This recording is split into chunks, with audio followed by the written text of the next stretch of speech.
श्रीमन्नारायण नारायण हरि हरि ओम। श्रीमन्नारायण नारायण हरि हरि ओम।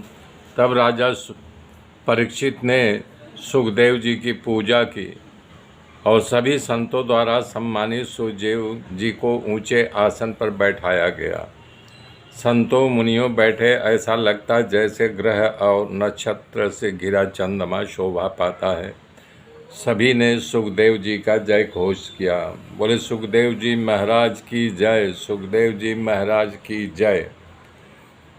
तब सबके बीच में राजा परीक्षित खड़े होकर के हाथ जोड़ करके भगवान सुखदेव को प्रणाम करके सभी संतों को प्रणाम करके मधुर वाणी में कहना शुरू किया। अद्य वयं ब्रह्मन् सत्य सेव्या छत्र बंधव।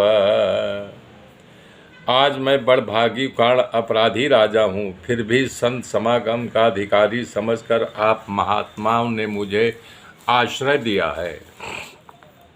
आप अतिथि रूप में यहाँ पदार्थ करके मुझे तीर्थ के समान पवित्र बना दिया। आप जैसे संतों का स्मरण करते ही जीव पवित्र बन जाता है, तो आप सब ने मुझे दर्शन, स्पर्श और क्षण सेवा का अवसर दिया, इसलिए मैं क्या कहूँ। राजा परीक्षित कह रहे हैं कि अब मैं पापी नहीं हूँ, क्योंकि आपके दर्शन से मेरा पाप जाता रहा। भला बताइए, आपके दर्शन से पाप टिकेगा? नहीं टिकेगा, वो भाग गया। भगवान मेरे ऊपर जरूर प्रसन्न है, तभी तो आप जैसे योगियों की कृपा का पात्र बना। यदि भगवान की कृपा न होती तो मैं तो मृत्यु के मुख में बैठा हूँ, आप लोग मुझे दर्शन क्यों देते। आप लोग एकांतवास और आत्म लाभ से संतुष्ट हो, भरा मेरे पास आप सब आने की क्या आवश्यकता थी। भगवान श्री कृष्ण की कृपा से ही आप सबका दर्शन किया।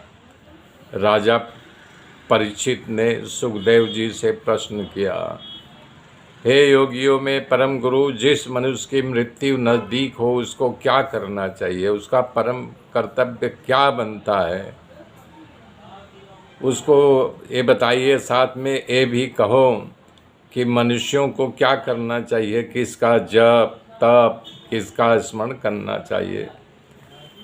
सूत जी कह रहे हैं कि राजा दीन और मधुर वाणी सुन करके सुखदेव जी ने कहना शुरू किया।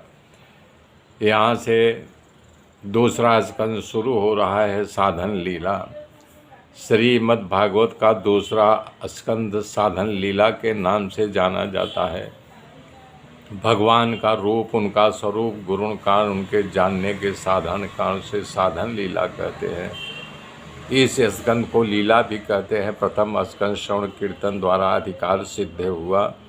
दूसरे स्कंद तत्व का ध्यान, मनन, प्रसन्नता और मन के मुख्य हैं। कथा का प्रारंभ सुखदेव जी से होता है। मनुष्य का कर्तव्य, विराट पुरुष का वर्णन, ध्यान का महात्म, भक्त और भक्ति की महिमा, सुखदेव जी का मंगलाचरण, भगवान द्वारा सृष्टि लीला, परमात्मा की अवतार लीलाओं, परीक्षित द्वारा पूछे गए प्रश्नों का यहाँ गान करते हैं। ओम नमो भगवते वासुदेवाय। श्रीमद् भागवत का दूसरा स्कंद में कुछ कहना है, इसलिए महान साहस है कारण के इसे साधन लीला कहते हैं। भगवान सुखदेव जी जो कुछ कहना था इसी में कह गए, केवल भगवान और भक्तों के चरित्र ही कहा है।